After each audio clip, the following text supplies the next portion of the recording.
Assalamualaikum warahmatullahi wabarakatuh. Ayah bunda, dalam kondisi pandemi COVID-19 ini sangat berpengaruh pada pendidikan atau sekolah anak-anak kita, khususnya proses belajar mengajarnya. Ada beberapa orang yang mengatakan bahwa inilah model sekolah masa depan. Belajar lewat media online, tak bertemu guru secara langsung, dengan menggunakan berbagai program aplikasi yang tersedia. Namun faktanya, pembelajaran online atau home learning, belajar dari rumah, tidak maksimal. Dalam waktu 1 minggu saja, sudah mulai banyak masalah yang muncul. Kadang masalah itu bersumber dari anak-anak kita yang tidak disiplin atas waktu belajar yang sudah disepakati bersama gurunya. Terkadang dari guru yang belum mahir menggunakan aplikasi belajar secara online. Dan terkadang dari orang tua yang kebingungan bagaimana melakukan cek agar yakin anaknya belajar dan mendapatkan sesuatu dari gurunya. Ayah bunda, memang benar ke depan pembelajaran tidak bisa menghindar dari teknologi belajar jarak jauh.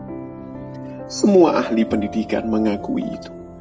Bahkan peran guru sebagai pemberi informasi dalam menyampaikan materi ajar sudah banyak disaingi oleh Google, YouTube, dan lain-lain. Semua orang tahu itu. Namun percayalah, pembelajaran online yang terjadi sekarang di negeri kita adalah pembelajaran dalam kondisi darurat.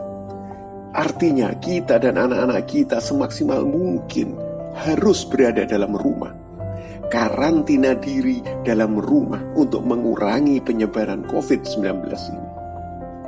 Pembelajaran online dalam kondisi darurat ini sangat berbeda dengan pembelajaran online yang wajar, yaitu dengan perencanaan yang matang.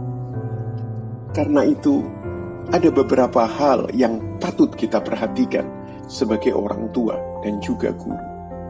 Pertama, semua pihak, orang tua, guru, dan siswa harus memahami proses belajar dengan online dalam kondisi darurat tidak sempurna. Banyak hambatannya. Semua pihak harus memaklumi dan memahami ini, bukan malah saling menyalahkan, tapi harus saling membantu. Kedua, salah satu perbedaan dasar pembelajaran online dalam kondisi darurat dengan yang wajar adalah pemberian tugas atau proyek.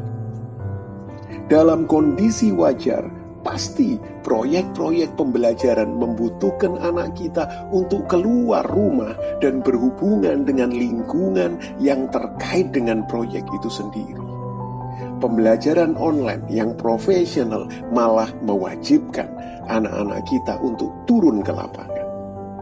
Guru dan siswa bertemu lewat online hanya untuk menyampaikan informasi definitif dan teknis. Setelah itu, siswa harus mengaplikasikannya dengan berbagai metode di lapangan. Sedangkan saat ini tidak mungkin anak kita keluar dalam masa karantina di rumah.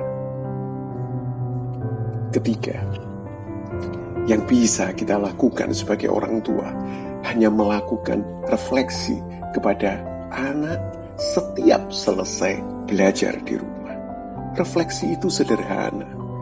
Tanyakan apa yang sudah didapat, semacam kesimpulan dari materi ajar. Lalu ada yang masih bingung terhadap materi itu. Kemudian diskusikan dengan obrolan santai tentang manfaat materi ajar tersebut dalam kehidupan sehari-hari. Pasti akan terjadi interaksi dan dialog yang keren setiap hari di rumah antara orang tua dengan anak kita. Keempat, sebagai orang tua, janganlah malah meminta setiap guru untuk memberi tugas kepada anaknya. nanti akhirnya setiap guru berupaya memberi tugas. Terkadang satu anak mendapatkan 8 tugas per hari karena punya 8 guru.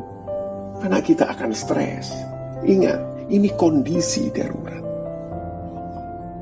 Ayah bunda, semoga informasi ini bermanfaat.